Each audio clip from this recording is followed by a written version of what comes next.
if you're going in there and you've kind of a little bit too relaxed, that's not the greatest kind of mindset to be in going into a fight, especially an MMA fight when they feel a bit more like a street fight.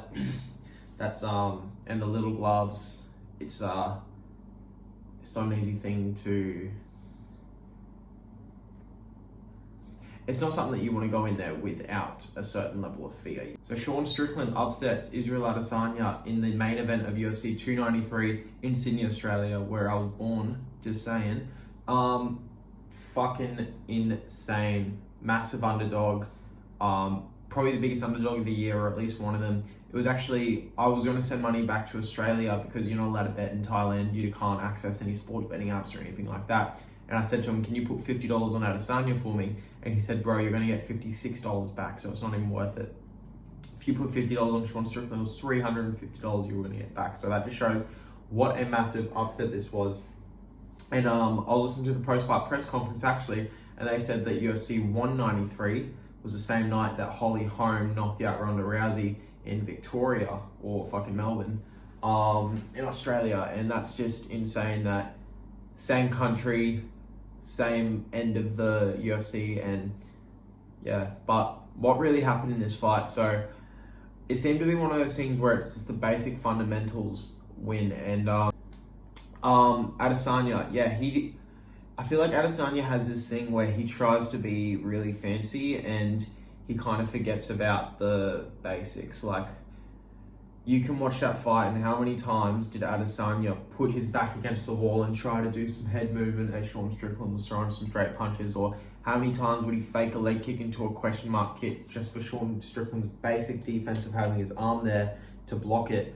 Or how many times did Adesanya kind of lean his head in with his hands up so he could try and bait Sean Strickland in? And it just seems like that Israel was trying to do too many fancy things rather than just stick to those basics, because at the end of the day, basics win fights. And that first round, man, when Israel Adesanya got dropped by Sean Strickland with that massive right hand, I thought it could have been over. We were sitting at the Bangtao Cafe and the place went absolutely fucking crazy when Sean Strickland dropped Israel Adesanya. That's something that I don't think a lot of people expected. But to give Adesanya credit, he came back and won the next round. It looked like that he was not piecing Sean up, but he was just doing a little bit more and a little bit more. And that kind of showed me, okay, Adesanya's got at least his whereabouts with him to say that he's not in panic mode yet. But he was slowly getting there the later the fight went on, it seemed. So obviously I'm not in the ring, so I can't tell you exactly what Adesanya's feeling, but the longer the fight went, the more kind of panicky Adesanya seemed. Like the third round, they put the strike stats on the screen and it was something like 30 to Sean Strickland, 71 to Adesanya, and I looked at my friend and I said, there's no way that that's like a correct stats. Unless they're talking about the whole fight, or that's not even true, to be honest. But I think it said round strikes.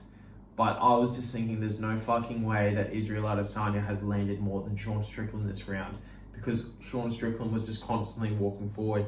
He has this great Philly shell defense, and he was actually checking kicks for once. He was checking kicks, he was moving away from kicks, and I think he must have learned that from didn't learn it. You obviously know how to move away from kicks, but it really ingrained into him when he was training with Alex Pereira. And yeah, that Alex Pereira training definitely paid off for him. But yeah, crazy. Just not expecting, but it seemed like the later the fight went, the more panicky Izzy got, in the sense where he'd try and do some kind of flicky thing to try and just clip Sean Strickland, you know what I mean? Like, Sean had his basics. He had that Philly shell guard, he'd check his kicks, he'd block and he'd fire one or two, and Israel Adesanya would try and do some crazy slip or some crazy head movement and land some wild shot. Not even wild shots, like he was trying to be calculative, but Sean Strickland, he's just got such a good eye. He spars literally every day.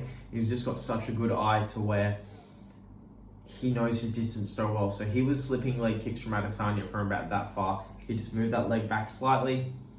Adesanya wouldn't touch him, and that was crazy to watch. This whole fight's kind of had a weird vibe leading up to it. It did kind of seem like, well, this could be a fight that Adesanya loses. This could be just one of those random upsets. It's just kind of had that vibe around it. And I saw something before Sean O'Malley won that there were these 3 people that were going to win: Sean O'Malley, Sean Strickland, and Colby Covington. And if Colby Covington wins, I'm probably going to do a video about that, just because I might as well do a trilogy about this shit. But another thing I have to mention about Israel Adesanya's kind of striking style is, I feel like when you've had as many fights as Israel Adesanya, he's had like 110 fights or something by now, like 105, 110, roughly around that range.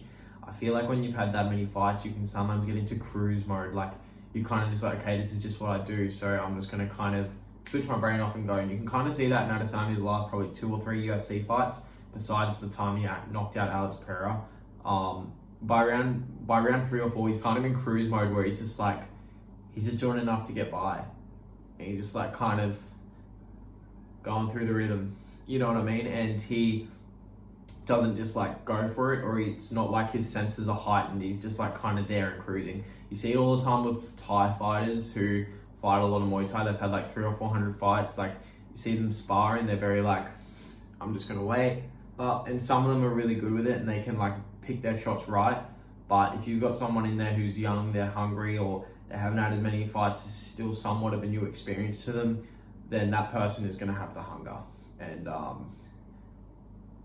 not even just the hunger, they're just going to have that little bit more of a kill or be killed mindset. And if you're going in there and you've kind of a little bit too relaxed, that's not the greatest kind of mindset to be in going into a fight, especially an MMA fight when they feel a bit more like a street fight.